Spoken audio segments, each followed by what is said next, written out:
About an hour later, Holly completed the autopsy. After carefully examining the body, she confirmed that the fatal injury was indeed the puncture wound. The estimated time of death also matched perfectly, leaving no suspicious inconsistencies. Every piece of evidence seemed to point directly at Kira. While absent-mindedly chewing on a small bread roll, Holly quietly reviewed the case in her mind.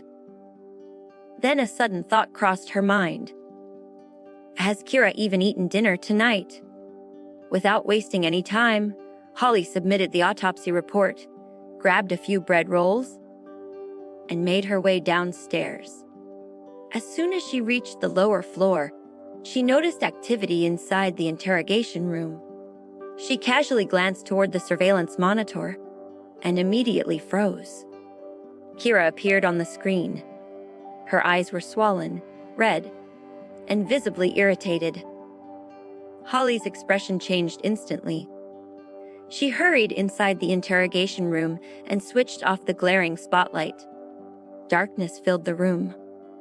Even after the light disappeared, Kira's eyes continued to sting. She slowly raised her head. Everything before her looked blurry and washed out. Through the ringing in her ears, she heard Holly's furious voice. "What exactly are you doing? Who gave permission for this interrogation?" Captain Lincoln slowly stood up. "I did." Holly stared directly at him. "Captain Lincoln, using torture during an interrogation is against the law." Lincoln casually dropped his cigarette onto the floor before crushing it beneath his shoe. "I only turned on the spotlight because she refused to confess." Holly's face grew colder. There was absolutely no reason to rush this. An overnight interrogation? Seriously? Captain Lincoln let out a mocking laugh. "If we wait until tomorrow, they'll have plenty of time to fabricate a story together." Then he folded his arms. "And besides, the suspect is wealthy. I wouldn't be surprised if her lawyer has already arrived to arrange bail." Holly frowned. "She doesn't qualify for bail?" Captain Lincoln smirked. "Really? These rich people always seem to develop convenient illnesses whenever they're arrested.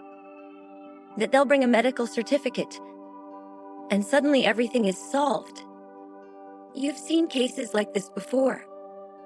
What if she escapes overseas? Who's that for the victim then?" Without hesitation, Holly replied, "I will." Captain Lincoln raised an eyebrow. "You?" Holly pointed firmly toward her uniform. "I'll take responsibility wearing this badge. Will that satisfy you? Or would you rather we discuss it with the mayor?"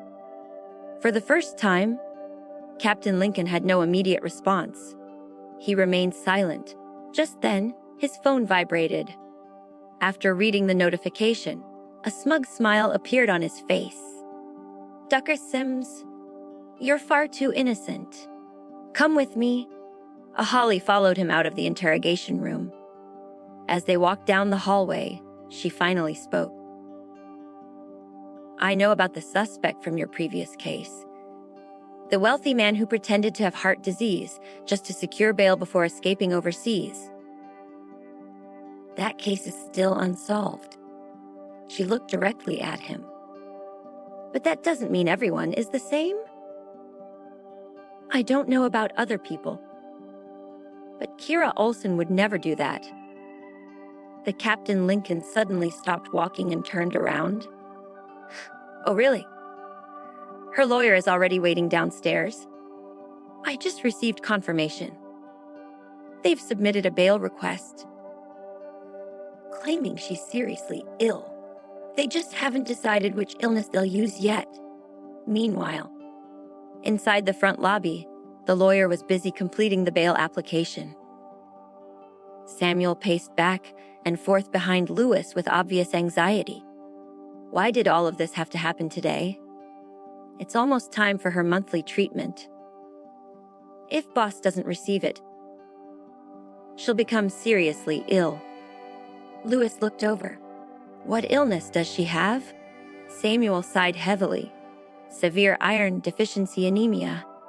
Lewis suddenly remembered something. Kira's InstaChat username? Need iron.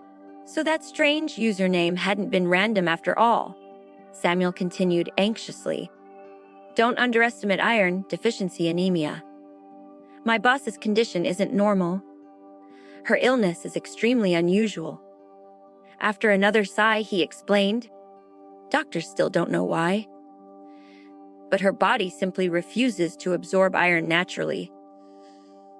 Because of that, she has to receive scheduled iron infusions every single month. Her next treatment is due tomorrow. Lewis frowned. What happens if she misses it? Samuel tightened his jaw. At first, she'll become pale. Her body will shake. She'll feel dizzy and extremely weak. His expression became serious. But in severe cases, she can go into shock. And if treatment isn't given quickly, her life could be in danger. Lewis's face immediately turned solemn. He looked toward the lawyer. Move faster. The lawyer forced a bitter smile. Miss Horton. Applying for bail takes time. It's already midnight. Most departments are closed. We probably won't finish everything until tomorrow. Lewis turned toward Samuel again. Samuel nodded. Tomorrow should still be okay. Bus always receives her infusion 2 days early. As long as we don't delay beyond the day after tomorrow. She'll be fine. Lewis finally let out a quiet breath. The lawyer requested permission to visit Kira. However, the request was denied because visits weren't allowed during the night. He was instructed to return the following day.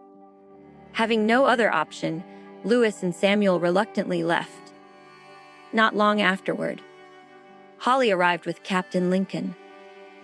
Lincoln immediately instructed one of the officers, give Dr. Sims the bail application. Holly accepted the document. Her eyes quickly settled on the reason listed there. Requesting bail due to severe iron deficiency anemia requiring immediate iron infusion to preserve life. She instinctively clenched the paper. Captain Lincoln glanced sideways before sneering.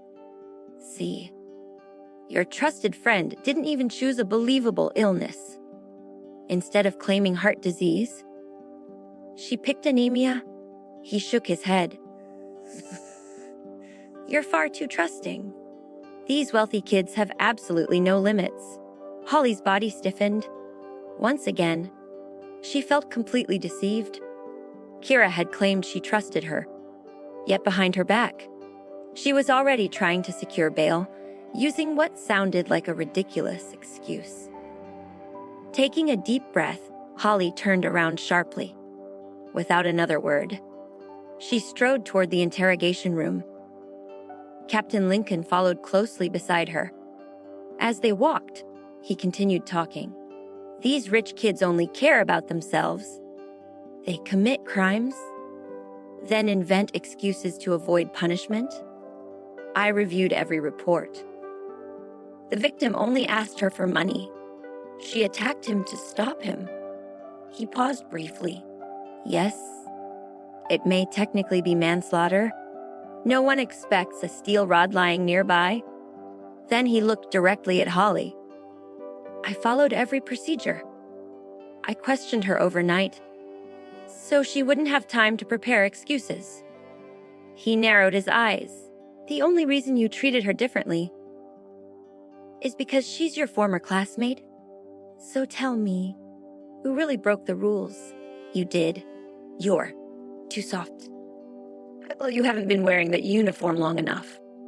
Don't let her fool you. You might not even deserve that badge. Holy talent my badge. Holy talent in her jaw. Then she increased her pace. The moment she entered the interrogation room, Kira had already recovered slightly. The restraints had been removed. Someone had even given her a glass of water. She had just taken a sip to soothe her dry throat when Holly walked inside. Her expression was colder than ever. "Kira Olsen, did you ever truly trust me?" Kira looked startled. "I do trust you." "Oh, really?" Holly clenched her fists. "Then explain this bail application. And why did you lie about having anemia?" "We can verify that easily." Only then did Kira remember. It was almost time for her monthly iron infusion. Samuel always reminded her about it. This time, she had completely forgotten. Lowering her eyes, Kira quietly answered, "I really do have anemia." Holly exploded. "You're still lying." Without another word, she grabbed Kira's hand. Taking out a sterile lancet, Holly pricked her fingertip and collected a small blood sample. Even while angry, she carefully disinfected the wound afterward with an alcohol swab. Only then did she release Kira's hand. Standing upright, Holly said firmly, "I'm taking this sample for testing. I truly hope you haven't lied to me."